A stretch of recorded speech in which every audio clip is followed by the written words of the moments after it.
Tanya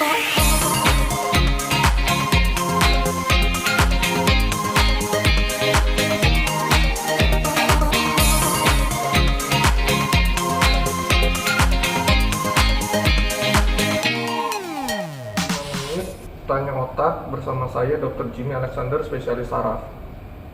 Hari ini kita akan membahas salah satu gangguan tidur, yaitu mendengkur atau mengorok. Mendengkur atau mengorok ini adalah salah satu gangguan tidur yang diakibatkan karena penutupan atau tertutupnya jalan nafas bagian atas, baik itu jalan nafasnya tertutup total atau tertutup sebagian. Tetapi yang paling sering menyebabkan mendengkur atau mengorok adalah jalan nafasnya tertutup sebagian. Nah, ini siapa saja yang pernah mendengar pasangan atau orang tuanya mendengkur atau mengorok, atau ada saudara sendiri yang mendengkur atau mengorok? Nah, ini jawabannya memang mungkin pernah ya, karena mendengkur atau ngorok itu memang banyak dialami seseorang, apalagi jika orang tersebut mengalami kelelahan atau aktivitas fisik yang berlebihan. Kemudian ngorok itu wajar atau tidak?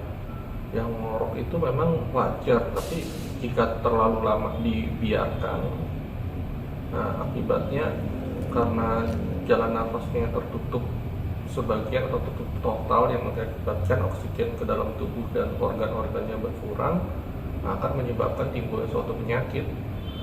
Kemudian ada pertanyaan lagi, banyak orang menganggap ngorok itu karena kecapean. Betul nggak sih, Dok? Ya, jawabannya ya salah satunya memang benar sih, karena mendengkur atau mengorok itu jika orang beraktivitas fisik yang terlalu berlebihan atau kecapean atau kelelahan, ya akan meningkatkan risiko terjadinya ngorok atau mendengkur.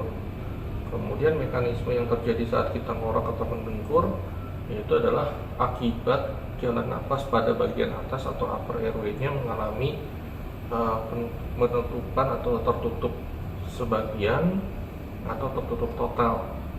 Nah, tapi paling sering memang jalan nafasnya tertutup sebagian, yang mengakibatkan adanya getaran pada jalan nafas bagian atas yang menyebabkan timbulnya vibratory snoring atau mendengkur. 5 menit tanya otak, stay healthy, and teman-teman yang ingin bertanya atau ada yang kurang jelas dapat bertanya di Instagram saya atau komen di video ini, nanti bisa dijelaskan lebih lanjut. Mungkin sekian dari saya, terima kasih. Sleep apnea atau henti nafas saat tidur merupakan masalah yang kerap dialami sebagian besar masyarakat. Ditandai dengan rasa kantuk berlebihan di siang hari, kelelahan, kehilangan daya konsentrasi, dan pelupa. Dianggap sebagai biang keladi munculnya masalah keharmonisan pada setiap pasangan, sleep apnea memiliki beragam efek negatif yang berdampak buruk pada menurunnya tingkat kualitas kehidupan, seperti tidak bergairah, ejakulasi dini pada pria, infertilitas pada perempuan.